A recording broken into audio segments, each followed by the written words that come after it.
Hi పిల్లలు, మనం 9వ తరగతి పాఠ్యాంశంలో అంటే టెక్స్ట్ బుక్లో పద్యభాగం గద్యభాగం చూసాము. ఇప్పుడు ఉపవాచకం నాన్ డీటెయిల్కి సంబంధించి కొందరు ప్రముఖ వ్యక్తుల పరిచయము, వాళ్ళు చేసినటువంటి కార్యక్రమాలు, వాళ్ళ గొప్పతనం గురించి వివరించడం జరిగింది. వాటి గురించి చూద్దాం. మొదటగా ఉపవాచకం లెసన్ నెంబర్ 1 ఆంధ్రప్రదేశ్ సిలబస్లో ఆంధ్ర భీష్మ న్యాపతి సుబ్బారావు గారు. ఈ పిక్చర్ చూడొచ్చు. ఆయన ఏం చేశారు, ఆయన గొప్పతనం ఏంటి, ఆయన ఎందుకు మనకి పాఠ్యాంశంగా ఇవ్వడం జరిగింది, ఆయన నుంచి మనం తెలుసుకోవాల్సింది ఏంటో ఈ పాఠ్యాంశం ద్వారా తెలుసుకుందాం. ఆ రోజు 1885వ సంవత్సరం డిసెంబర్ 28వ తేదీ భారత స్వాతంత్ర పోరాటంలో ఒక గొప్ప సన్నివేశం. ఆ రోజు బొంబాయిలో జరగబోతోంది. భారత జాతీయ కాంగ్రెస్ అక్కడ ఆవిర్భవిస్తోంది. గోకుల్దాస్ తేజ్పాల్ సంస్కృత కళాశాలలో జరుగుతున్న ఆ ప్రారంభోత్సవానికి 72 మంది పెద్దలు విచ్చేశారు. అందులో పాల్గొన్న తెలుగువాడు న్యాపతి సుబ్బారావు. 1885వ సంవత్సరంలో డిసెంబర్ 28వ తేదీన భారత స్వాతంత్ర పోరాటం జరుగుతున్నటువంటి ఆ సందర్భంలో ఒక గొప్ప సన్నివేశం బొంబాయిలో జరిగింది. అదేంటి అంటే భారత జాతీయ కాంగ్రెస్ అక్కడ ఆవిర్భవించింది, అంటే అక్కడ పుట్టింది. గోకుల్దాస్ తేజ్పాల్ అనేటువంటి సంస్కృత కళాశాలలో జరుగుతున్నటువంటి ఈ ప్రారంభోత్సవానికి 72 మంది ప్రముఖులు పెద్దవాళ్ళు వచ్చేశారు. అందులో పాల్గొన్నటువంటి మన తెలుగువాడు మన న్యాపతి సుబ్బారావు గారు. ఆయన గొప్పతనం ఏంటి అంటే ఇక్కడే అర్థం చేసుకోవచ్చు. కేవలం పెద్ద పెద్ద ప్రముఖులకు మాత్రమే స్థానం కల్పించినటువంటి ఆ సభలో ఈయనకు కూడా స్థానం దొరకడం అనేది మన తెలుగు వాళ్ళ అదృష్టంగా మనం భావించవచ్చు. ఈయన 1856వ సంవత్సరం జనవరి 14వ తేదీన నెల్లూరులో సుబ్బారావు జన్మించారు. న్యాపతి సుబ్బారావు గారు 1856వ సంవత్సరం జనవరి 14వ తేదీన నెల్లూరులో జన్మించారు. ఆ రోజున మకర సంక్రాంతి పండగ. వారి తండ్రి వీరరాఘవరావు, తల్లి రంగమ్మ. ఆయన చిన్ననాటనే కుటుంబం రాజమండ్రికి వచ్చి స్థిరపడింది. ఆయన బాల్యం అంతా పేదరికంలో గడిచింది. వీధి దీపాల వెలుగులో చదువుకొని మద్రాసులో BA పాస్ అయ్యారు. కొన్నాళ్ళు ఉపాధ్యాయుడిగా పనిచేశారు. అలా బోధనా కార్యక్రమం చేస్తూనే న్యాయశాస్త్ర విద్య చదువుకొని న్యాయవాదిగా మంచి పేరు తెచ్చుకున్నారు. 56వ సంవత్సరం జనవరి 14వ తేదీన నెల్లూరులో వీరరాఘవరావు, రంగమ్మ దంపతులకు జన్మించినటువంటి మన న్యాపతి సుబ్బారావు గారు ముఖ్యంగా జనవరి 14న ఏంటి అంటే అది అందరికీ తెలిసిన విషయమే, సంక్రాంతి పండుగ. ఆ పండుగ రోజునే ఆయన పుట్టారంట. ఆయన చిన్ననాటి నుంచి ఆ కుటుంబం పేదరికంలోనే ఉంది. తర్వాత రాజమండ్రికి వచ్చి స్థిరపడ్డారు. ఇక ఆయన వీధి దీపాల వెలుగులో చదువుకొని మద్రాసులో డిగ్రీ వరకు చదివారనమాట. మద్రాసులో BA పూర్తి చేశారు. అలా BA పూర్తి చేసిన తర్వాత ఉపాధ్యాయుడిగా వృత్తిని స్వీకరించారు. ఉపాధ్యాయ వృత్తిలోనే ఉంటూ లా చదవడం మొదలుపెట్టారు. అలా న్యాయవాదిగా కూడా మంచి పేరు తెచ్చుకున్నారు న్యాపతి సుబ్బారావు గారు. రాజమండ్రిలో ఆ రోజుల్లో సంఘ సంస్కరణ ఉద్యమం గొప్పగా సాగుతోంది. వీరేశలింగం తలపెట్టిన వితంతు వివాహాలకు, స్త్రీ విద్యకు, పురమందిర నిర్మాణానికి ఎంతగానో సహకరించారు న్యాపతి సుబ్బారావు. తొలి నుండి ఆయనలో కార్యనిర్వహణ దీక్ష, సామర్థ్యం, పట్టుదల చాలా ఎక్కువ. అందుకే ఎన్నో అసాధ్యమైన కార్యాలను కూడా ఆయన సునాయాసంగా చేసేవారు. రాజమండ్రిలో ఆ రోజుల్లో సంఘ సంస్కరణోద్యమం సాగుతుంది.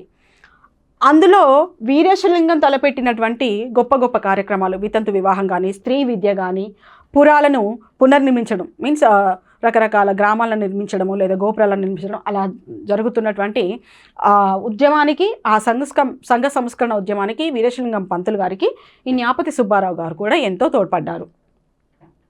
తొలి నుండి ఆయనలో కార్యనిర్వహణ దీక్ష, సామర్థ్యం ఎక్కువ. అంటే ఏదైనా చెయ్యాలనుకుంటే పట్టుదలగా చేసి తీరే వరకు వదిలిపెట్టేవాడు కాదు.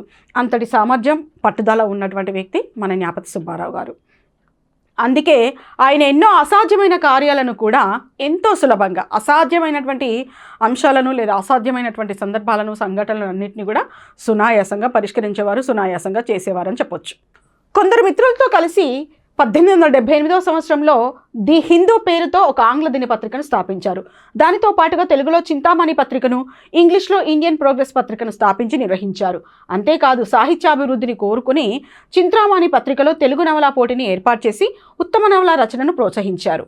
భగవద్గీత ముద్రించి విద్యార్థులకు ఉచితంగా పంచిపెట్టి యువతలో నైతిక వికాసానికి కృషి చేశారు ఆయన. తర్వాత కొంతకాలం తర్వాత 1878వ సంవత్సరంలో తన మిత్రులతో కలిసి ది హిందూ అనే పేరుతో ఒక ఆంగ్ల పత్రికను కూడా నడిపించారట.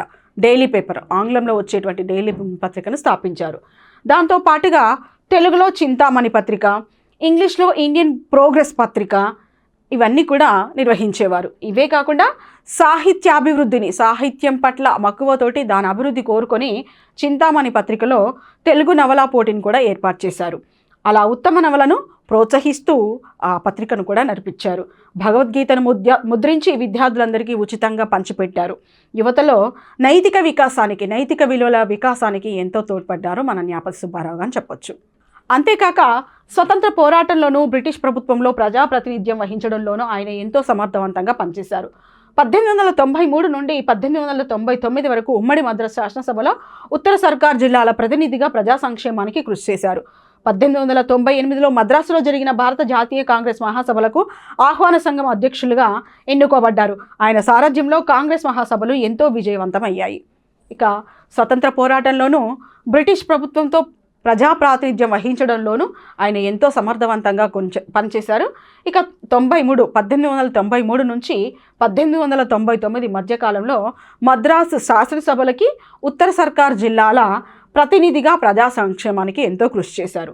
ఇక 1898లో మద్రాసులో జరిగినటువంటి భారత జాతీయ కాంగ్రెస్ మహాసభలకు ఆహ్వాన సంఘ అధ్యక్షులుగా కూడా పనిచేశారు. ఆయన సారథ్యంలో కాంగ్రెస్ మహాసభలు ఎంతో విజయవంతంగా నిర్వహింపబడ్డాయని చెప్పొచ్చు. తర్వాత 1914లో విజయవాడలో నిర్వహించిన 2వ ఆంధ్ర మహాసభలకు న్యాపతి వారు అధ్యక్షుడిగా ఎన్నుకోబడ్డారు. 1917లో కలకత్తాలో జరిగిన అఖిల భారత కాంగ్రెస్ మహాసభలో ఆంధ్రులకు ప్రత్యేక సర్కిల్ ఏర్పాటు చేయడం జరిగింది. దానికి కూడా న్యాపతి వారిని అధ్యక్షులుగా ఎన్నుకున్నారు. రాజమండ్రి పురపాలక సంఘానికి తొలి చైర్మన్ న్యాపతి వారే.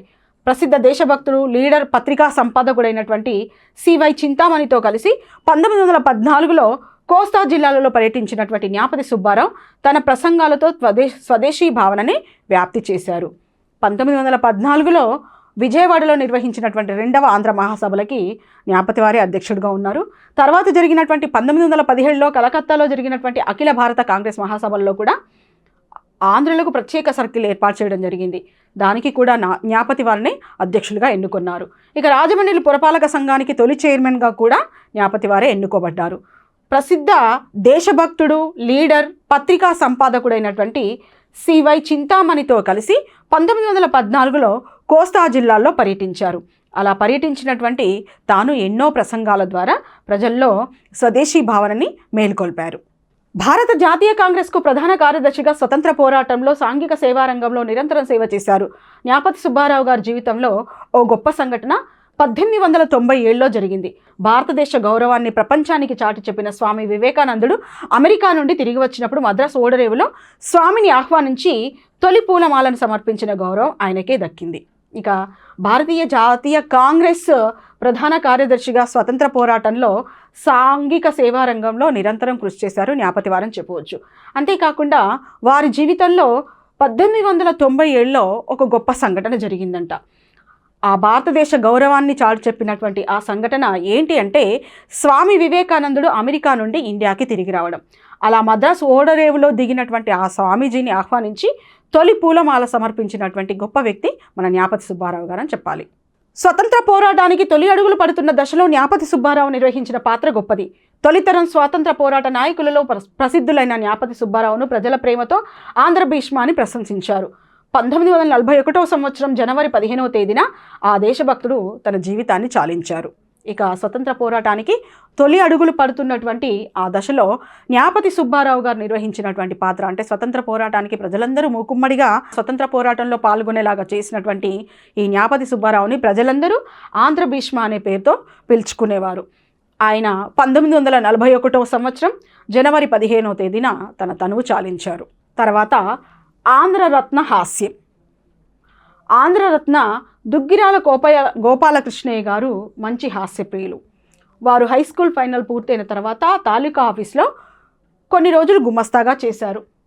ఒకరోజు ఆత్మగౌరవం అధికంగా గల ఆ ఊరి పెద్ద ఆయన ఆఫీస్కు వచ్చారు. ఒక పత్రం మీద సంతకం చేస్తూ వెంకట్రామయ్య గారు వ్రాలు అని రాశారు.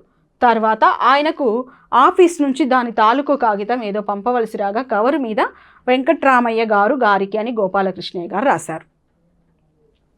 ఆంధ్రరత్న దుగ్గిరాల గోపాలకృష్ణయ్య గారు మంచి హాస్యప్రియులు.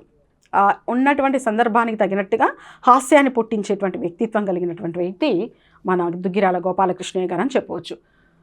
ఆయన స్కూల్ ఫైనల్ అయిపోయినాక, అంటే స్కూల్ 10th అయిపోయిన తర్వాత కొద్ది రోజులు గుమస్తాగా పనిచేశారు. ఇక్కడ వారి తాలూకా ఆఫీస్లోనే. ఒకరోజు ఆత్మగౌరవం అధికంగా కలిగినటువంటి ఆ ఊరి పెద్ద ఆయన ఒక ఆయన ఆఫీస్కి వచ్చారంట. ఒక పత్రం మీద తన సంతకం చేస్తూ వెంకట్రామయ్య గారు వ్రాలు అని రాశారంట. తర్వాత ఆయనకు ఆఫీస్ నుంచి దానికి సంబంధించిన కాగితం ఏదో పంపవలసి వచ్చింది. అంటే ప్రత్యుత్తరం, తాను రాసినటువంటి దానికి ఏదో ప్రత్యుత్తరం ఇవ్వవలసి వచ్చింది రసీదులాగా. వచ్చినప్పుడు ఆ కవర్ మీద వెంకట్రామయ్య గారికి అని గోపాలకృష్ణయ్య గారు రాసి పంపించారంట. అంటే చూడండి, ఆయన రాసిన దానికి ఈయన హాస్యస్ఫూరకంగా వెంకట్రామయ్య గారికి, ఆయన ఏమన్నారు, గారు వ్రాలు అని రాశారు. దానికైనా వెంకట్రామయ్య గారికి అనేటువంటి హాస్యాన్ని పలికిచ్చేలాగా దాన్ని తిప్పి పంపించడం జరిగింది. దానితో ఆ పెద్ద ఆయనకు కోపం వచ్చి కవర్తో సహా ఆఫీస్కు వచ్చి గోపాలకృష్ణయ్య మీద ఆఫీసర్కు ఫిర్యాదు చేశారు. ఆయన సంతకంలో గారు అని పెట్టారు.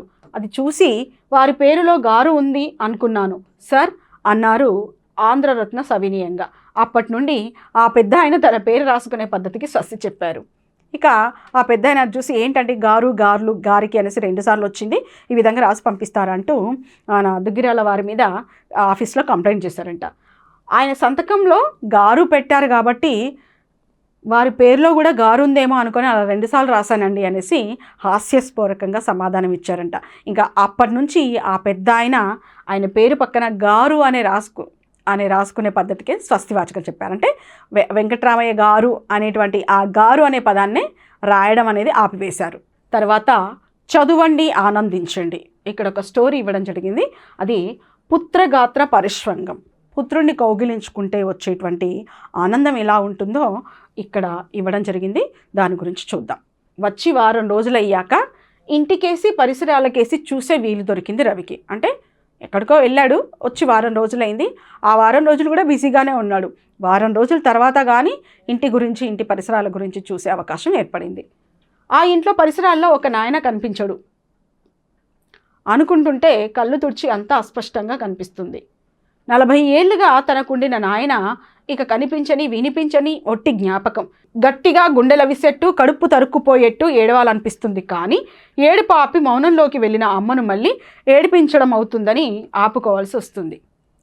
ఏంటంటే తన తండ్రి గారు, నాయన అంటే తండ్రి, అప్పటి వరకు ఉన్నటువంటి ఆ నాన్నగారు ఇప్పుడు కనిపించే పరిస్థితిలో లేరు. అనుకుంటుంటే గుండె బరువెక్కింది. అస్పష్టంగా కనిపిస్తున్నాయి కళ్ళు. కారణం ఏంటంటే కళ్ళ నిండా నీళ్ళు వచ్చాయి. ఇప్పటి వరకు మాతో పాటు మా మధ్యన తిరిగినటువంటి నాన్నగారు లేకుండా పోయారే అని. గుండెలు అవిసేలాగా, కడుపు తరుక్కుపోయేలాగా ఏడవాలనిపించింది. కానీ నేను ఏడిస్తే అప్పుడే కొంచెం ఏడుపు నుంచి బయటపడ్డటువంటి అమ్మ మళ్ళీ ఏడుస్తుందని ఆ ఏడుపును తనలో తానే దిగుమింగుకున్నాడు రవి. ఈ పుత్రగాత్ర పరిష్వంగం గురించి రాసినటువంటి కవి పి రామకృష్ణ గారిని మనం ఇక్కడ చూడవచ్చు. ఏడుపును ఆపుకోవడానికి అన్నట్టు రవి అరుగు మీద నుండి లేచాడు. లేస్తూ అరుగుకేసి చూస్తే ఇటు పక్క నాయన, అటు పక్క తను. గోడ పక్కన పడుకోవడం తనకు ఇష్టం ఉండేది కాదు. ఇటు పక్క పడుకుంటానని మొండికేసేవాడు రవి. వద్దు, కింద పడతావు, అటుపక్క పడుకో అని నాయన. పడను, పడతావు. ఇలా 2 అరుగులున్నాయి. ఆ అరుగు మీద కూర్చున్నాడు. వచ్చి కూర్చోగానే తను చిన్ననాడు తన నాన్న పక్కన పడుకున్నటువంటి సందర్భం గుర్తుకొచ్చింది. గోడ పక్క పడుకోమని తండ్రి చెప్పేవాడు. లేదు, నేను ఇటువైపే పడుకుంటానని కొడుకు రవి చెప్పేవాడు. కింద పడిపోతావని తండ్రి అన్న రవి నేను పడను అంటూ గట్టిగా సమాధానం ఇచ్చేవాడు. అంటే ఆ చిన్ననాటి జ్ఞాపకాలన్నీ కూడా అరుగు మీదకి వచ్చేటప్పటికి తనకు గుర్తుకొస్తున్నాయి. కొంతసేపటికి అటుపక్క పడుకుంటే నీకు కథ చెప్పను అంటాడు నాయన. గోడ పక్కన పడుకున్నా తన చుట్టూ చేయి వేసి పట్టుకుంటాడు. ఎందుకు నన్ను గట్టిగా పట్టుకుంటావు? గోడ పక్కన పడుకోమన్నందుకు కోపమేమో తనను గట్టిగా అరిచేవాడు. తన పొరపాటును నాయన నవ్వుతో సర్దుకునేవాడేమో. ఇక కొద్దిసేపటికి గోడ దిక్కు పడుకోబెట్టేవాడు. గోడ దిక్కు పడుకున్నా కూడా నన్ను గట్టిగా పట్టుకొని పడుకునేవాడు మా నాన్న. ఏంటి, నేను గోడ పక్కనే కదా పడుకున్నాను, నువ్వెందుకు నన్ను గట్టిగా పట్టుకొని పడుకున్నావు, నేనేం పడిపోనులే అన్నట్టుగా కోపం చూసినా కూడా, కోపం చూపించినా ఆ తండ్రి చిరునవ్వుతో దాన్ని సహించేవాడు. నిన్ను పట్టుకుంటే బాగుంటుంది. ఎట్టుంటుంది? చల్లగా హాయిగా ఉంటుంది. చల్లగా అంటే అర్థమయ్యేది, హాయిగా అంటే అర్థమయ్యేది కాదేమో. హాయిగా అంటే అని అడిగేవాడు. హాయిగా అంటేనా, చల్లగా అనేలే అనేవాడు నాయన. ఎందుకు గట్టిగా పట్టుకున్నావంటే నిన్ను పట్టుకుంటే చల్లగా హాయిగా బాగుంటుంది. చల్లగా అంటే అర్థమైంది, హాయిగా అంటే ఏంటో అర్థం కాలేదు. హాయిగా అంటే ఏంటి నాన్న అని అడిగేవాడంట. అడిగితే చల్లగానేలే పడుకో నువ్వు అన్నట్టుగా సమాధానం ఇచ్చేవాడు తండ్రి. నువ్వు పెద్దయ్యాక ఇటుపక్క పడుకుందువులే అని నాయన అన్నాడు. కానీ తను పెద్దయ్యాక అరుగు మీద అటుపక్కనే కాదు, నాయన పక్కనే పడుకోలేదు. అమ్మ నాయన ఈ ఊళ్ళో, తను విజయవాడలో. తను అమ్మ నాయన దగ్గర ఉండలేదు, వాళ్ళకు తన దగ్గర ఉండలేరు. ఈ పరిస్థితి ఇప్పుడు అంతటా ఉన్నది. సినిమాలు, టీవీలు, సాహిత్యం చూపిస్తున్నది. ఇక నువ్వు పెద్దయ్యాక నువ్వు ఇటు పక్క పడుకుంటులే, ఇప్పుడైతే గోడ పక్కన పడుకోమని నాన్న చెప్పినటువంటి ఆ జ్ఞాపకం అంతా ఇప్పుడు గుర్తొస్తుంది. నేను పెద్దయ్యాక నేను నాన్న పక్కన పడుకోలేదు. కారణం ఏంటంటే నేను విజయవాడలో ఉన్నాను, వాళ్ళు ఊర్లో ఉండిపోయారు. ఇంకా నాన్న పక్కన పడుకునేటువంటి అవకాశం నాకు రాలేదు. నా దగ్గరికి వాళ్ళు రారు, వాళ్ళున్న చోటికి నేను రాలేను. ఈ విషయం అంతా అంటే తల్లిదండ్రులని కొడుకులు చూసుకోవడం లేదు, లేదా కొడుకుల దగ్గర తల్లిదండ్రులు ఉండటం లేదన్న అంశాన్ని ఇటు టీవీలు, సినిమాలు, పత్రికలు కూడా తెలియజేస్తున్నాయి. కాకపోతే అవి చూపిస్తున్నంత అమానుషంగా తమ మధ్య సంబంధాలు ఎన్నడూ లేవు, ఉండవు కూడా. ఏవైనా చిన్న చిన్న సమస్యలు ఎదురైనా సామరస్యంగా పరిష్కరించుకోగలమన్న నమ్మకం అందరికీ ఉంది. ఉన్న సమస్యల్లో ఈ ఊరిని ఇంటిని వదిలి రావడం అమ్మకు నాయనకు ఇష్టం లేకపోవడమే. టీవీల్లో సినిమాల్లో చూపించినంత పెద్ద పెద్ద సమస్యలు ఏమీ లేవు మా మధ్య, కానీ మా నాన్నకి నాకు మధ్య ఏదైనా చిన్న చిన్న గొడవలు వస్తే ఇంటిలోనే సామరస్యంగా పరిష్కరించుకునే వాళ్ళం. సమస్య ఏంటంటే వాళ్ళకి నా దగ్గరికి రావడం, ఈ ఊరిని వదిలిపెట్టడం ఇష్టం లేదు. ఇప్పుడు కనీసం అమ్మైనా నాతో పాటు వస్తుందో లేదో అని ఆలోచిస్తున్నాడు కొడుకైనటువంటి రవి. మాకింకా వృద్ధాప్యం ముందుకు రాలేదు, ఆరోగ్యంగానే ఉన్నాం. ఇప్పుడే మీ దగ్గరకు వచ్చి 2 పిల్లలతో ఉండి 2 ఉద్యోగాలు చేస్తున్న మిమ్మల్ని ఇబ్బంది పెట్టడం ఎందుకు? రాక తప్పని పరిస్థితి వచ్చేదాకా ఇట్లానే ఉందా? ఇది వాళ్ళు చెబుతూ వచ్చింది. ఇప్పుడు ఆ తప్పని పరిస్థితి వచ్చింది. అయితే అనుకున్నట్టుగా కాక ఇంకో రకంగా వచ్చింది. అమ్మకు ఇష్టం ఉన్నా లేకపోయినా బలవంతంగానైనా తీసుకుపోవాలి. మాకింకా వృద్ధాప్యం రాలేదురా, మేము మా చేతనైనంత కాలం ఇక్కడ ఉంటాము. మీకు 2 పిల్లలు, మీరు ఉద్యోగాలు చేసుకుంటూ మీరు ఎంతో బిజీగా ఉంటారు. ఇప్పుడే వచ్చి మిమ్మల్ని ఇబ్బంది పెట్టలేము అంటూ ఎప్పుడు ఆ సందర్భాన్ని దాటవేస్తూ వచ్చేవారు. కానీ ఇప్పుడు ఆ తప్పని పరిస్థితి వచ్చింది. తప్పని పరిస్థితి వచ్చినప్పుడు మీ దగ్గరకు వచ్చి ఉంటామని చెప్పినటువంటి ఆ తప్పని పరిస్థితి వచ్చింది. ఇంకొక రకంగా వచ్చింది ఏంటంటే అమ్మకు ఇష్టం ఉన్నా లేకపోయినా, వాళ్ళేమో ఇష్టం ఉన్నప్పుడు మాకు తప్పని పరిస్థితి అయినప్పుడు మేము వస్తాము అని చెప్పారు. కానీ ఇప్పుడు అమ్మకి ఇష్టం ఉన్నా లేకపోయినా అమ్మ ఒక్కతే ఈ ఊరిలో ఉండలేదు కనుక విజయవాడకు నాతో పాటు తీసుకెళ్లేటువంటి పరిస్థితి ఏర్పడింది. ఈ ఆలోచన రావడంతో రవికి ఆందోళన కొంత తగ్గినట్టయింది. తండ్రి కొడుకు వీపును నిమిరినట్లు అరుగును చేత్తో నిమిరాడు. చల్లగా హాయిగా ఉంది. అరుగు నిజంగానే అంత చల్లగా హాయిగా ఉందా, లేక నాయన తను పడుకున్న తావు అనుకుంటే అట్లా ఉందా? అరుగు దగ్గర నుంచి ఇంటి ముందున్న వేప చెట్టు దగ్గరకు వచ్చాడు. ఇక్కడ మట్టిలో బద్ది తవ్వి నాయన తను గోలీలాట, కుంటాట ఆడుకునేవారు. పంచ పైకెగగట్టి నాయన కుంటుతుంటే అమ్మ తను నవ్వారు. ఇక ఆ అరుగును ఒక్కసారి బయటకొచ్చి ఆ అరుగును తాకాడంట. తాకగానే నిజంగానే చల్లగా హాయిగా అనిపించిందట. ఎందుకు ఇలా అనిపించింది? ఓహో, నాన్న నేను కలిసిన్నప్పటికీ ఆ గుర్తు నాకు జ్ఞాపకం రావడం వల్ల అలా చల్లగా అనిపించిందేమో అనుకున్నాడంట. అలా అనుకుంటుండగానే తనకి తానే ప్రశ్నించుకుంటూ ఇంటి ఎదురుగా ఉన్నటువంటి వేప చెట్టు కిందకు వచ్చాడంట. అక్కడ ఒక గుంత, బద్ది మీన్స్ గుంత, హోల్ అంటామే, ఆ గుంత తీసి నాయన తను గోలీలాట, కుంటాట ఆడుకుంటూ ఉండేవాళ్ళమంట. తన తండ్రి పంచ పైకి ఎగగట్టి కుంటుతున్నప్పుడు తను అమ్మ నవ్వేవాళ్ళు అన్నటువంటి ఆ సందర్భం తన జ్ఞాపకం వచ్చింది. అక్కడే బొంగరాన్ని జాటితో చుట్టి తిప్పి అరచేతిలో వేసుకోవడం ఎట్లానో నాయన నేర్పాడు. ఇక్కడ ఆ చెట్టు దగ్గర ఎండాకాలం రాత్రులలో వేప్పూత వాసన మధ్య మంచాలు వేసుకొని పడుకునేవారు. ఈ చెట్టు కింద ఒక పాత బండి ఉండేది. తను ఆ బండి మీద కూర్చొని ఎద్దుల్ని తోలినట్టు హే హే అంటుంటే అమ్మ గిన్నెలో అన్నం కలుపుకొచ్చి ముద్దలు చేసి తినిపించేది. ఇంకా ఆ వేప చెట్టు కిందనే గోలీలాట, కుంటాట కాకుండా బొంగరాల్ని అరచేతిలో ఆ జాడి చుట్టి, అంటే అది తాడు ఉంటుంది కదా, ఆ తాడు చుట్టి ఏ విధంగా విడిచిపెట్టాలో నాకు నాన్న నేర్పించింది ఈ వేప చెట్టు కిందనే. ఇంకా ఈ చెట్టు కింద ఎండాకాలం వచ్చిందంటే ఆ వేపు వాసనను పీల్చుకుంటూ ఈ వేప చెట్టు కిందనే పడుకునే వాళ్ళం అంటూ జ్ఞాపకం చేసుకున్నాడు. ఆ చెట్టు కింద ఒక పాత బండి ఉండేది. ఆ బండికి ఎద్దులు లేకపోయినా కూడా నేను దాని మీదకి ఎక్కి కూర్చొని ఎద్దులను అదిలించినట్టుగా ఏహే అనుకుంటూ ఉంటుంటే అమ్మ అన్నం కలుపుకొచ్చి నాకు తినిపించేది. రవి వేప చెట్టు దగ్గరగా వెళ్ళి మొదలు మీద చెయ్యి వేశాడు. వృద్ధాప్యంలో శరీరం ముడతలు పడినట్టు నల్లటి బెరళ్లతో ఉంది.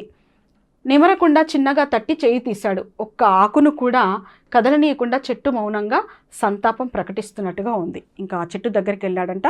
దాని మీద చెయ్యి వేయగానే ముసలితనంతో ముడతలు పడినటువంటి చర్మం ఏ విధంగా ఉంటుందో అలా పెలుసులుగా ఉందట వేప చెట్టు. ఆ వేప బెరడు కానీ దాని మీద చెయ్యేశాడు. మెల్లగా తీసేశాడంట. ఒక ఆకు కూడా కింద పడిపోనీయకుండా ఎంతో జాగ్రత్తగా ఉంది. ఎందుకు అంటే తన నాన్నగారు లేనందుకు ఆ చెట్టు కూడా సంతాపాన్ని ప్రకటిస్తున్నదా అన్నట్లుగా ఉందంట. చెట్టును కింద నుంచి పైదాకా చూస్తుంటే అంతవరకు పైకొమ్మలో ఉండిన ఏ కాకి కింద కొమ్మ మీదకి దూకి తనను పలకరిస్తున్నట్లు కావు కావు అంది. అమ్మ అన్నం కలుపుకొని తనకు తినిపించడానికి వచ్చేసరికల్లా 4-5 కాకులు కింది కొమ్మల మీదకి దూకి కావు కావుమని అరిచేవి. అప్పటి కాకుల్లో ఈ కాకి ఉండేదా, అందుకే గుర్తుపట్టిందా? అలా తను చెట్టు కింద ఉండగానే ఒక కాకొచ్చి కావు కావుమంటూ పై కొమ్మ మీద ఉన్నది కాస్త కింద కొమ్మ మీదకి వచ్చిందంట. అది రాగానే తనకి ఏమనిపించింది అంటే, తనకి చిన్ననాడు తల్లి తినిపిస్తున్నటువంటి సందర్భంలో 4-5 కాకులు వచ్చి కావు కావుమంటూ అరిసేవి. ఆ 4-5 కాకుల్లో ఇప్పుడు వచ్చినటువంటి ఈ కాకి ఉందేమో, అందుకే పరిచయం కొద్దీ నన్ను పలకరిస్తున్నట్లుగా కావు కావుమని అరుస్తుందేమో అనుకున్నాడు రవి. కాకులు ఎంతకాలం బతుకుతాయో, కాకులకు అన్నం మెతుకులు చల్లబోతే వద్దనేది అమ్మ. ఎవరైనా చచ్చిపోయినప్పుడుదే మాత్రమే కాకులకు అన్నం పెడతారని, ఉత్తప్పుడు పెట్టరని చెప్పింది. ఎవరైనా చచ్చిపోయేదాకా ఉంటే కాకులు చచ్చిపోవు అని అడిగితే వాటికి దేవుడు అన్నం పెడతాడంది. ఇప్పుడు పెడతాడు. ఏడి కనబడుడే అంటే దేవుడు కనబడు, కనబడకుండా వచ్చి వాటికి అన్నం పెడతాడు, లేకుంటే ఎట్లా బతుకుతాయి అవి అనేది. ఇక నేను తింటూ అన్నం జల్లడానికి ప్రయత్నం చేస్తే ఆ 4-5 కాకులకి వద్దు, వాటికి మనం అలా అన్నం వెదజల్లకూడదు, పెట్టకూడదు. వాటికి ఎందుకు పెట్టకూడదు అంటే, ఎవరైనా చనిపోయినప్పుడు పెట్టినటువంటి ఆహారాన్ని అవి స్వీకరిస్తాయని అమ్మ అనగానే, అదేంటమ్మా అలాంటి ఆహారం దొరికే వరకు అవి పస్తులు ఉండాల్సిందేనా అంటే, లేదు భగవంతుడు వాటికి పెడతాడు అంటే, భగవంతుడు ఎక్కడ కనిపిస్తున్నాడు, పెడుతున్నట్టు నీకేమైనా కనిపిస్తుందంటే, మనకు కనిపించకుండానే కాకులకి భగవంతుడు ఆహారం పెడతాడంటూ సమాధానం చెప్పేది తల్లి. ఎవరైనా చచ్చిపోయినప్పుడే కాకులకు అన్నం పెడతారన్నది తను పెద్దయ్యాక తెలిసింది. అమ్మ చిన్నప్పుడు చెప్పిన ఆ సంగతి జ్ఞాపకం వచ్చేసరికి ఇప్పటి సంగతి జ్ఞాపకం వచ్చింది.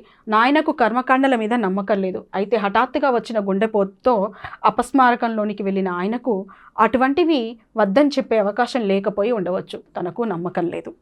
ఇక అప్పుడు అమ్మ అన్న మాట ఇప్పుడు నాకు గుర్తుకొచ్చింది. ఎందుకంటే హఠాత్తుగా గుండెపోటుతో నాన్నగారు మరణించారు. ఆయనకు ఆ నమ్మకం లేదు. ఆత్మలే వచ్చి కాకల రూపంలో పెట్టినటువంటి ఆహారాన్ని తింటాయన్నటువంటి నమ్మకం ఆయనకు లేదు. పాపం ఆ సంగతి చెప్పడానికి ఆయనకు లేకుండా పోయింది. ఆ గుండెపోటు రావడం వల్ల వచ్చిందే తడువుగా ఆయన లోకాలు విడిచి వెళ్ళిపోయారు. ఇక నాకు కూడా నిజంగా ఆ కాకులే నాన్నల ఆత్మల రూపంలో వస్తాయన్నటువంటి నమ్మకం నాకు కూడా లేదు అంటున్నాడు రవి. కర్మకాండ కాకుండా ఊళ్ళోని 10 మందిని పిలిచి ఓ రోజు భోజనాలు పెట్టే కార్యక్రమంగా ఖరారైంది. అమ్మ తమతో రావడానికి అంగీకరించిన తర్వాత ఊరి వాళ్ళతో వీడుకోలు తీసుకున్నట్లు ఉండడానికి ఇది చెయ్యాలనుకున్నాడు. రమ రోజు ఫోన్ చేసి చెప్తున్నది, ఎట్టి పరిస్థితుల్లోనూ అమ్మను అక్కడ ఒంటరిగా ఉండరాదని, ఎట్లాగైనా ఒప్పించి తీసుకురావాలని. ఆ ఇంట్లో అమ్మ ఒంటరిగా ఉంటే నాయన జ్ఞాపకాల్లోనే ఉంటూ తన ఆరోగ్య సంగతి పట్టించుకోదని, మనతో పిల్లలతో కలిసి ఉంటే మర్చిపోతుందని చెప్తుంది. ఇంకా కర్మకాండ చెయ్యాలి అంటే ఏదో ఒక 10 మందికి పిలిచి భోజనాలు పెట్టాలి అనుకున్నాడు రవి. ఆ భోజనాలు పెట్టే కార్యక్రమం కూడా అమ్మ నాతో పాటు విజయవాడకు వస్తానని ఒప్పుకుంటేనే ఏర్పాటు చేస్తాను, ఆ ఏర్పాటు చేసి వాళ్ళు భోజనాలకు పెట్టి వాళ్ళతో వీడుకోలు తీసుకోవచ్చు అని అనుకున్నాడంట. ఇంకా తన రమ అనేటువంటి అమ్మాయి ఆవిడ కూడా అమ్మని అక్కడ వదిలిపెట్టేస్తే, తన చెల్లెలో అక్క అయి ఉంటుంది, ఆవిడ కూడా అమ్మని అక్కడ వదిలిపెట్టి రావద్దు, వదిలిపెట్టేస్తే నాన్న జ్ఞాపకాలతోటే ఆవిడ ఆరోగ్యం కూడా పాడవుతుంది అని ఆవిడ ప్రోత్సహిస్తూనే ఉందంట. రవి కూడా తనతో పాటు విజయవాడకు తల్లిని తీసుకెళ్ళడానికి ఎన్నో ప్రయత్నాలు చేస్తున్నాడు. అవును, రమ చెబుతున్నదే ఇదే. అయితే ఆ చెబుతున్న దానిలో అర్థం ఏమిటి? నాయన్ను త్వరగా మర్చిపోవాలన్నా అన్యాయం కదా. నాయన పోయిన దుఃఖాన్నైనా అమ్మ ఉంచుకోకుండా మర్చిపోవాలనుకోవడం క్రూరంగా లేదా? అయితే అమ్మ శేష జీవితం అంతా దుఃఖంతోనే గడపాలా? అందులో మాత్రం అన్యాయం, క్రూరత్వం లేదా? మర్చిపోవడంలో కూడా మళ్ళీ 2 దశలు. అమ్మ ఇప్పటి నుంచే మర్చిపోవడం ప్రారంభించాలి. చూడండి, మనిషి యొక్క మనసులో ఎంత అంతర్మదనం జరుగుతుందో ఈ పారాగ్రాఫ్ని బట్టి చూడొచ్చు. తల్లి అక్కడే ఉంటే నాన్న జ్ఞాపకాలతో తన ఆరోగ్యం పాడైపోతుంది అనేసి కూతురు చెప్తే ఆ కొడుకైనటువంటి రవి ఏమంటున్నాడు మళ్ళీ, అవునా అయితే నాన్నతో ఇన్ని సంవత్సరాలు గడిపింది కదా, వెంటనే నాన్నని మర్చిపోవాలా అని రకరకాల పరివిరాద మనసు ఆలోచిస్తూ ఉంది. అయినప్పటికీ ఆలోచించడంలో 2 రకాలు ఉంటాయి. ఇప్పుడే మర్చిపోవాలా? అవును, ఆరోగ్యరీత్యా మనతో పాటు కలిసి ఉంటూ నాన్నగారిని మర్చిపోయినప్పుడే ఆవిడ సుఖంగా ఆరోగ్యంగా ఉండగలుగుతుందంటూ మళ్ళీ మనసుకు సమాధానం చెప్పుకున్నాడు. తను రమ కొంత నిదానంగా మర్చిపోవచ్చు. తమ సంసార ఆనందంలో లేక సంసార నిర్వహణలో పడి ఎటు మర్చిపోతారని అనుకోవడమైనా ఆలోచించే కొద్దీ న్యాయం అనుకున్న దాంట్లో అన్యాయము ఉంటుంది. వద్దు, ఆలోచనలు వద్దు, ఇప్పుడు చేయవలసిన పనులు 2 అనుకున్నాడు రవి. ఇక సరే, అమ్మ సంగతి సరే, మరి మా సంగతి ఏంటి, రమ సంగతి, నా సంగతి ఏంటి? మేము మర్చిపోవాలా? అప్పుడే నాన్నగారితో గడిపినటువంటి జీవితాన్ని, నాన్నగారు మాకు చేసినటువంటి సేవలన్నింటినీ మర్చిపోవాలా? అయినా మా సంసారాల్లో మేము పడి మాకున్నటువంటి ఆ బాధల్లో మేము పడి నాన్నని ఎలాగైనా మర్చిపోతాంలే అంటూ మళ్ళీ అనుకొని అందులో కూడా న్యాయ అన్యాయాలు వెతికాడు రవి. అయినా ఆలోచించడానికి ఇప్పుడు సమయం కాదు, ఇప్పుడు ఆలోచించాల్సినవి 2 కార్యక్రమాలని, వాటి గురించి మొదటగా ఆలోచించాలి అనుకున్నాడు. అందులో మొదటి కార్యక్రమం అందరికీ సంతృప్తికరంగానే ముగిసింది. హాజరైన వాళ్ళందరూ అమ్మను మీ వెంట తీసుకుపోవడమే మంచిది అన్నారు. కొద్ది రోజుల తర్వాత రవి వస్తే ఇల్లు పొలం విషయమై ఒక ఏర్పాటు చేద్దామని కూడా హామీ ఇచ్చారు. ఆ విధమైన నిర్ణయానికి వచ్చిన తర్వాత అందరికీ కొంత స్థిమితం చిక్కింది. ఇంకా అందులో మొదటి కార్యక్రమం అందరికీ భోజనాలు పెట్టడం, రెండవది అమ్మను ఒప్పించడం. ఇలా మొదటి కార్యక్రమం ఏదైతే ఉందో భోజనాలు పెట్టడం అనేది, అందరూ సంతృప్తిగా భోజనం చేసి వెళ్ళారు. ఇంకా ఉచిత సలహా ఏంటంటే అమ్మను నీతో పాటు తీసుకెళ్ళు అంటూ కూడా ఇచ్చారు. ఇక ఇంకొక విషయం ఏంటంటే కొద్ది రోజుల తర్వాత వస్తే ఇల్లు పొలం అమ్మి పెడతాము, దానికో ఏర్పాటు చేసి పెడతాము అంటూ హామీ కూడా ఇచ్చారు. ఈ విధమైనటువంటి నిర్ణయానికి వచ్చిన తర్వాత అందరికీ కూడా ఒక స్థిమితత అనేది ఏర్పడింది. ఆ ఉదయం టిఫిన్లు కాపీ గట్ట ముగిసింది. పిల్లలు ఆడుకునేందుకు బయటకు వెళ్లారు. రమ వంట పనికి సన్నాహాలు చేసుకుంటుంది. అమ్మ వంటింట్లో ఏవి ఎక్కడున్నాయో రమకు చెబుతూనే అల్మారాలో ఉన్న బట్టలు బయటకి తీసి సూట్ కేసులో సర్దుతుంది. రవి అమ్మ దగ్గర నేల మీద కూర్చొని అమ్మ సర్దటం చూస్తున్నారు. ఇంకా ఉదయం అనుకున్నదే తడువుగా భోజనాలు తెల్లవారి టిఫిన్లు కాఫీలు అయిపోయిన తర్వాత సామాన్లన్నీ సర్దుకుంటూ ఉన్నారు. ఇంకా రమనేమో వంటింట్లో ఉండి అమ్మ చెప్తుండగా ఏ సరుకులు ఎక్కడున్నాయో అన్నీ చెప్తుండగా వంట చేస్తుంది. అమ్మడేమో వస్తువులన్నీ సర్దడం మొదలుపెట్టింది. బట్టలు బయటికి తీసి సూట్ కేసులో పెట్టుకుంటుంది. ఇంకా రవి అక్కడే కూర్చొని అమ్మేమేం సర్దుతుందా అంటూ చూస్తున్నాడు. నాయన బట్టలు నేను చేద్దాం, అప్పుడే ఎవరైనా ఇచ్చేయడానికి అమ్మకు మనస్కరించదని తెలుసు, తీసుకెళ్దాం అన్నాడు. అమ్మ వాటిని బయటకు తీస్తుంది. ఇంకా నాన్న బట్టలు చాలా ఉన్నాయట, వాటిని బయటకు తీస్తూ ఈ బట్టలు నేను చేద్దాం నాన్న బట్టల్ని అనేసి రవిని అడిగిందంట. ఎవరికైనా ఇచ్చేయడానికి అమ్మ అప్పుడే ఒప్పుకోదని తెలుసు కాబట్టి మనమే తీసుకెళ్దాం అన్నాడు రవి. ఒక్కొక్క దాన్ని అమ్మ బయటకు తీస్తోంది. అవేమిటి? అవి నా పాత చొక్కాలు, టీషర్టులు ఇక్కడికి ఎలా వచ్చాయి? ఎవరు తెచ్చారు? రవి అరవడం విని వంటింట్లో నుంచి రమ బయటకు వచ్చింది. అమ్మ రమ ఒకరి ముఖం ఒకరు చూసుకున్నారు. ఇద్దరి ముఖాల్లో కొంచెం నవ్వు కనిపిస్తోంది. నాయనే తెచ్చుకున్నాడు అంది నిదానంగా అమ్మ. అలా బట్టలు ఒక్కొక్కటి బయటకు తీస్తున్నప్పుడు రవి పాత బట్టలు కనిపించాయట. అవేంటి? ఇవి ఇక్కడ ఎందుకున్నాయి అంటూ ప్రశ్నించాడు. అనగానే గట్టిగా అనేసరికి వంటింట్లో ఉన్నటువంటి రమ కూడా పరిగెట్టుకొని వాళ్ళ దగ్గరకు వచ్చింది. అమ్మ రమ ఒకరి ముఖం ఒకరు చూసుకున్నారు. ఇద్దరి ముఖాల్లో కొంచెం నవ్వు కనిపించింది. నాయనే తెచ్చుకున్నాడు అంది నిదానంగా అమ్మ. ఇంకా అలా రవి అడగగానే వాళ్ళు రమ అమ్మ ఒకరి ముఖం ఒకరు చూసుకొని నవ్వుకొని నాయనే తెచ్చుకున్నాడు అంటూ సమాధానం ఇచ్చింది. ఎందుకు? అవి పాతవైపోయాయని నేను పక్కన పెట్టేసినవి. నాయన బట్టలు లేవా? చెబితే కొత్తవి తీసుకునే వాళ్ళం కదా, అవి తెచ్చుకోవడం ఏంటి? కొంత కోపంగా కొంత చిరాగ్గా పెద్ద గొంతుతో మాట్లాడుతూనే ఉన్నాడు రవి. ఇప్పుడు అమ్మ రమ బయటికి వినిపించేటట్టే నవ్వారు. దాంతో రవి ఇద్దరికేసి అయోమయంగా చూశాడు. ఏంది? నేను తీసేసిన బట్టలు తీసుకొచ్చుకొని పెట్టుకోవడం ఏంటి? నాన్నకు అసలు బట్టలు లేవా? నాన్నకు బట్టలు లేవని చెప్తే నేను కొత్త బట్టలు కొనేవాని కదా అంటూ చిరాగ్గా కోపంగా మాట్లాడుతుంటే రమ అమ్మ ఇద్దరు కలిసి ఒకరి ముఖాలు ఒకరు చూసి గట్టిగా నవ్వుకున్నారట. ఎందుకు నవ్వుతున్నారో రవికి ఏం అర్థం కాక అయోమయంగా చూస్తున్నాడు. నాయనకు బట్టలు ఎందుకు లేవు? ఇవిగో అల్మారా నిండా ఉన్నాయి. వాటికంటే నీ పాత చొక్కాలు టీషర్ట్లే ఎక్కువగా వేసుకునేవాడు. టీషర్ట్ వేసుకున్నప్పుడు ముసలోడు అయ్యే కొద్దీ సోకులు ఎక్కువయ్యాయే అని అందరూ ఎగతాలు చేసేవాళ్ళు. కొంచెం ఆగి మళ్ళీ అంది. ఎందుకు లేవు? నాన్నకు బట్టలు ఉన్నాయి, కానీ నీ టీషర్ట్లనే తీసుకొచ్చుకొని వేసుకునేవాడు. అలా టీషర్ట్లు వేసుకున్నప్పుడు ఊళ్ళో వాళ్ళందరూ ఏంటి నీకేమైనా వయసు తక్కువైపోతుంది అనుకుంటున్నావా, వయసు తక్కువగా కనిపించాలని వేసుకుంటున్నావా అంటూ హేళనగా మాట్లాడేవాళ్ళంట. రవి చొక్కాలు నువ్వు వేసుకోవడం ఏంటి అంటే బాగున్నాయి, పారేయడం ఎందుకు అనేవాడు. అందుకేనేమో అనుకున్నాను. అయితే అందుకు కాదా, ఇంకెందుకు? నాయన ఉంటే ఇదొక ప్రహసనంగా ఉండేది, అందరూ నవ్వుకునేవాళ్ళు.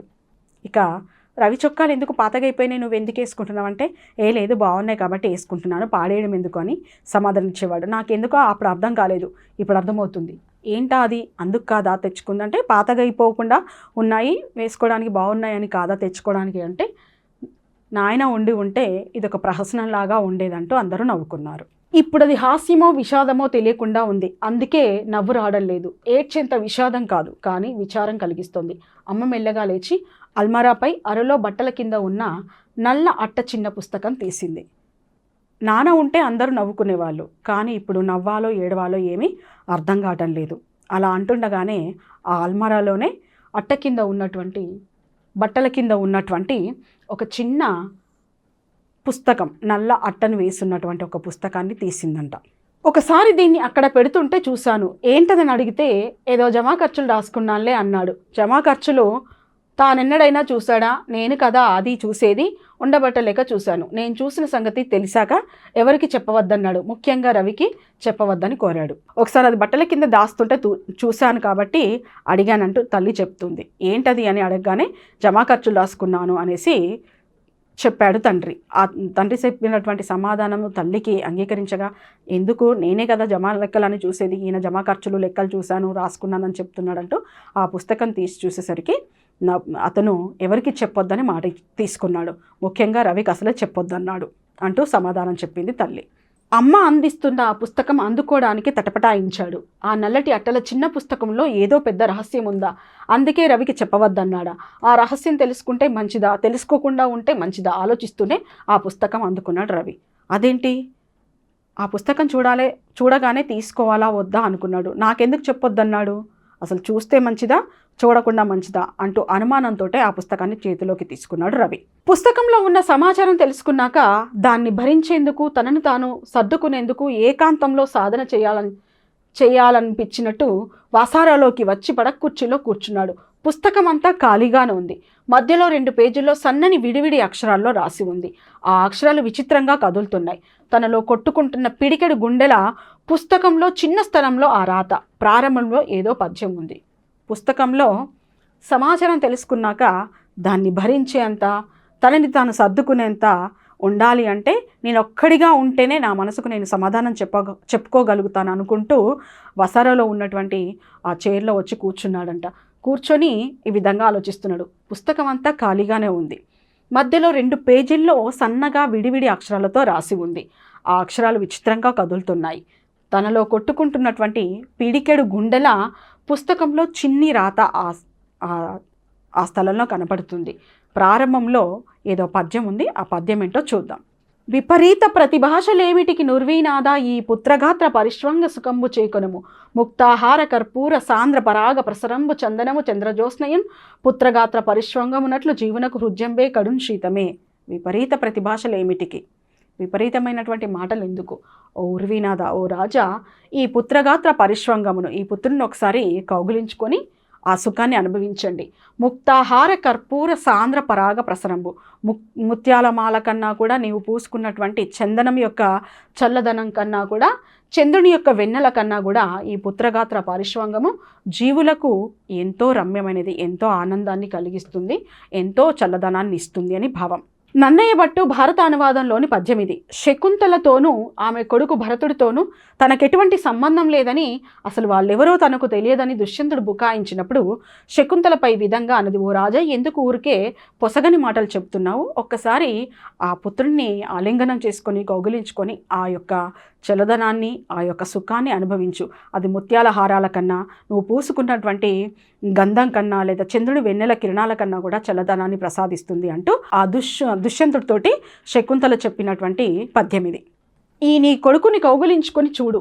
పుప్పొడి, చందనము, వెన్నెల కూడా కొడుకుని కౌగిలించుకున్నప్పుడు కలిగే చల్లదనానికి సాటిరావో అంటే అర్థం, వీడిని నువ్వు కౌగిలించుకొని చూడు, నీ కొడుకేనని తెలుసుకుంటావు అన్నది. అంటే ఆ యొక్క శరీర స్పర్శ చూస్తే కానీ వీడు నీ కొడుకే అన్న విషయం నీకు గుర్తుకొస్తుంది అన్నట్లుగా ఈ పద్యంలో భావం శకుంతల చేత పలికించాడు నన్నయ్య అని చెప్పుకోవచ్చు. శకుంతల చెప్పినట్టే రవి చొక్కాలు, టీషర్టులు వేసుకున్నప్పుడు పుత్రగాత్ర పరిశ్వంగ సుఖం అనుభవించాను. చిన్నప్పుడు రవిని కౌగిలించుకుంటే, నా గుండెల మీద వాడిని పడుకోబెట్టుకుంటే, వాడి చుట్టూ చెయ్యి బిగించి పడుకుంటే ఎంత చల్లగా ఉండేదో అంత చల్లగానూ ఉంది.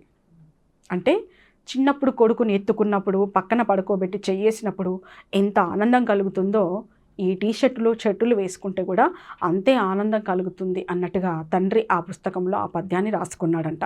ఆ విషయం రవి తెలుసుకున్నాడు. ఇది రవి చొక్కాలు, టీషర్టులు నేను వేసుకోవడంలో ఉన్న చల్లని రహస్యం. ఇది నా సొంత అనుభవం, ఎవరికీ చెప్పనవసరం లేదు. రవికైతే అసలే చెప్పనవసరం లేదు. చదివి ముగించేసరికి ఆ చల్లదనం రవిని తాకింది. ఎందుకు నన్ను గట్టిగా పట్టుకుంటావంటే, నిన్ను పట్టుకుంటే చల్లగా హాయిగా ఉంటుంది అన్న నాయన మళ్ళీ జ్ఞాపకం వచ్చాడు. ఎవరికీ వినిపించకుండా గుండెలు పగిలేట్టు నాయన అని కేక వేశాడు.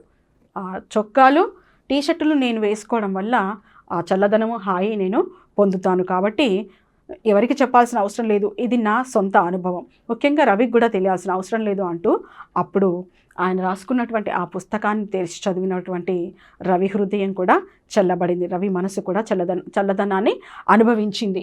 ఆ చల్లదనం రవిని తాకింది.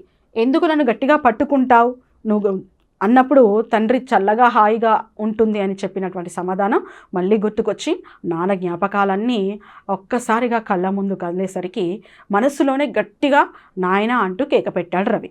విడివిడిగా ఉన్న ఆ అక్షరాలన్నీ ఒక్కో దాన్ని ముడ్డు పెట్టుకోవాలని చూశాడు. కన్నీళ్లతో అవి తడిసిపోతూ ఉన్నాయి. పుస్తకం మూసి గుండెల మీద పెట్టుకొని కళ్ళు మూసుకున్నాడు. అవును, నాయనను ఇప్పుడు తన గుండెల మీద పెట్టుకొని గట్టిగా పట్టుకున్నాడు. ఇక విడిగా ఉన్నటువంటి అక్షరాలన్నీ ఒక్కొక్కటిగా ముద్దు పెట్టుకోవాలని చూశాడు. కన్నీళ్లతో అవి తడిసిపోతున్నాయి. ఆ నాన్న రాసుకున్నటువంటి అక్షరాలన్నింటినీ కూడా ముద్దు పెట్టుకోవాలని చూసేసరికి తనకు తెలియకుండానే కళ్ళ వెంట నీళ్ళు వస్తున్నాయి. ఆ కన్నీళ్లతో ఆ పుస్తకం అంతా తడిసిపోయింది. పుస్తకం మూసి గుండెల మీద పెట్టుకొని కళ్ళు మూసుకున్నాడు. ఆ పుస్తకాన్ని మూసి గుండెల మీద పెట్టుకున్నాడు. అవును, నాయనని ఇప్పుడు నేను నా గుండెల మీద పెట్టుకున్నానంటూ ఎంతో ఆనందాన్ని అనుభవించాడు ఆ బాధలోనూ కూడా రవి. సో పుత్రగాత్ర పరిష్వంగం అంటే తల్లిదండ్రులకు పిల్లల పట్ల ఎంత ప్రేమాభిమానం ఉంటుందో మనం ఈ కథ ద్వారా తెలుసుకోవచ్చు. ఒకప్పుడు ఎంతో ప్రేమగా చూసినటువంటి తల్లిదండ్రులే ఇప్పుడు పెద్ద అయిన తర్వాత వాళ్ళు ఉద్యోగాల్లో స్థిరపడ్డ తర్వాత ఆ తల్లిదండ్రులు వృద్ధాశ్రమాల్లో వదిలేస్తున్నారు, తల్లిదండ్రులను దూరంగా పెడుతున్నారు, లేదా వాళ్ళు దూరంగా వెళ్ళిపోతున్నారు. అలాంటి పరిస్థితి రాకుండా ఉండేందుకు పిల్లలుగా ఇప్పటి నుంచే మీ మనసులో ఇలాంటి ఒక మంచి కథ ద్వారా తల్లిదండ్రుల యొక్క గొప్పతనాన్ని తెలియజేయడానికి చేసినటువంటి చిన్న ప్రయత్నంగా భావిస్తూ ఈ పాఠ్యాంశాన్ని ముగిస్తున్నాను. Thank you.